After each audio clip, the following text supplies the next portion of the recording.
We hired Georgina and Walter to help care for my parents. When they died, I couldn't bear to let them go.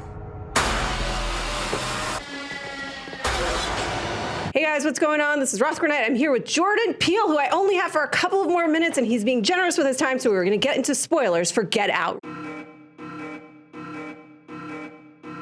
I have questions for you, sir. Okay. Yes. And I love this movie. Once again, I love this movie. And if you haven't seen it, go see it, go see it, come back, go see it again. All right. I actually have a pragmatic question, and then I want to get one or two thematic questions. Okay. One, how does the actual brain transplant work? How much of the consciousness of the original inhabitant is left? Just a sliver of the original consciousness is in there, which is the scariest part of all of it.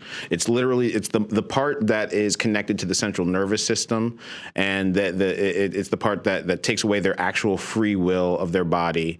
It is a theoretically possible operation. They've conducted this on mice. It's called partial brain transplant. Wow, I had no idea. That's amazing. Mm-hmm. Here's the thematic questions that I really want to get into, which is, you know, I thought this movie, I think most viewers was going a certain way, which was that they were brainwashing these people and essentially making them into slaves. And then when it has that turn, it's almost more disturbing because it gets into a deeper unconscious exploration of racism. And I want you to talk about that a little bit. Which is still kind of a form of slavery, right? They're taking the bodies and they're using their will on it to control these bodies. I mean, ultimately the movie, you know, ends up talking about the exotification and the love of the black body and culture is just as twisted a form of racism as you know, the darker, more violent forms of racism. It's all a piece of the same thing. How much do you have to get into the head of the Armitages and understand why, and how disturbing is that, and understand why they're choosing these victims in particular? You know, it's the reason they're choosing, you know, and of course it's you know, we talk about it in the movie, is, you know, it's for a variety of different reasons. Some want to be cooler, faster, stronger. Some just want to change. But it's really meant to just point out that really, you know, anytime we see color first, or we categorize one another as a race, we've already sort of lost an important part of what being human should mean. Because as any rational person knows, no matter what race you are, we are all one animal. I've sort of patterned this movie after some of my favorite movies. I talk about a lot: The Stepford Wives, Rosemary's Baby, these movies that keep chugging along and bring these crazy revelations. So you said The Stepford Wives, Rosemary's Baby, and Guess Who's Coming to Dinner, right? Mm-hmm. And so what's interesting to me is that the link that I see in those films is that it's about dangerous misconceptions, betrayal, and hidden identities. So I'm curious if that's sort of the link for you, other than there's obvious thematic links. Yeah, that's the link. You know, I think the most important thing about those films are they are entertaining, crowd-pleasing movies, but they also discuss a real social issue, whether it's gender or race. They make interesting points, but you can also just sit and watch and enjoy and yell at the screen. But the pace of, like, you know, Ira Levin films, the guy who wrote Stepford and Rosemary's Baby, the pace of it is really how I patterned this movie. I wanted it to be every step to kind of ratchet up the tension further until it gets to the end, and then all hell breaks loose.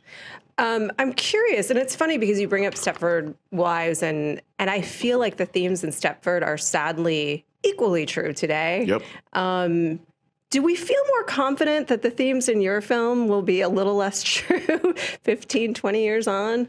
You know, I think that race, you know, part of the reason I made this film was because we were in this era while Obama was president, where it felt like race was almost taboo to talk about. It was like we wanted to say, hey, we're in this post-racial society now. We got a black president, and racism is dead. Yay! Can we explore this for really quickly? What does that even mean? I've never understood that term. Post-race? Post-race? Yeah, it's like, come on. Guess what? We're never going to be post-race until we, just interracial love like triumphs, and we're all one weird brown tan Blade Runner population. 100% agreed. When does that happen? And then when that happens, we'll be marginalizing the replicants. And so we'll have a whole different social division going on. But yeah, no, I think I love this idea of like the social thriller, that the worst monster that you can explore in a horror movie is human beings themselves. Is it true? Is it better? Wow. I have these other films I want to do in the next 10 years or so about different social monsters. And I think it's, unfortunately, I think the need to categorize and our need to tribalize ourselves is human nature. It's in our DNA. So the answer to me is that everybody, whoever you are, if you think you're not racist, you're a human. You have to look within yourself and deal with it on a day-to-day basis, how to deal with your own instincts.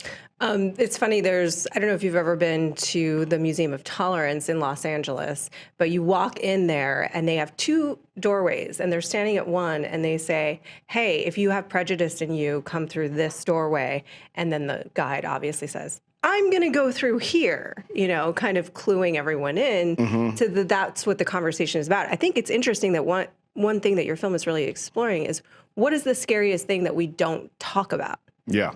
Right? Well, first of all, I think it's very funny that the Museum of Tolerance starts by dividing you into different groups. That's kind of screwed up. But I was trying to give him a pitch, but you pointed out a flaw in the system. But I think the scariest thing we don't talk about enough is that, when people get together, we're capable of the most beautiful, constructions and projects in the world. We're also capable of the darkest things, and it's kind of a flaw in humanity. Our need to scapegoat, our desire to protect our own over the needs of others. It's just we're animals. We are animals, and we're like, our brains are sort of like trying to rationalize what these crazy animalistic instincts are up to. What kind of conversations do you hope emerge from this? I want whatever conversation comes, bring it. It's like that's the point of this film, is to have a fun experience, but also to have like a touchstone that we can reference in this like uncomfortable racial conversation. So, hopefully it's like, hopefully minority will go to the film and be like, that happened to me. Hopefully, maybe a white person who isn't woke might go to the film and be like, oh my God, I've done that.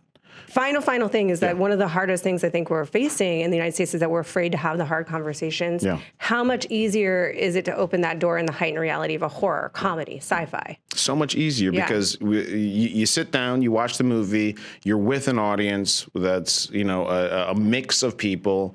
You're screaming at the same thing, you're laughing at the same thing, you're scared at the same thing. And then afterward, you are left to have the discussions and talk about it. But it starts from a wickedly positive place. Yeah.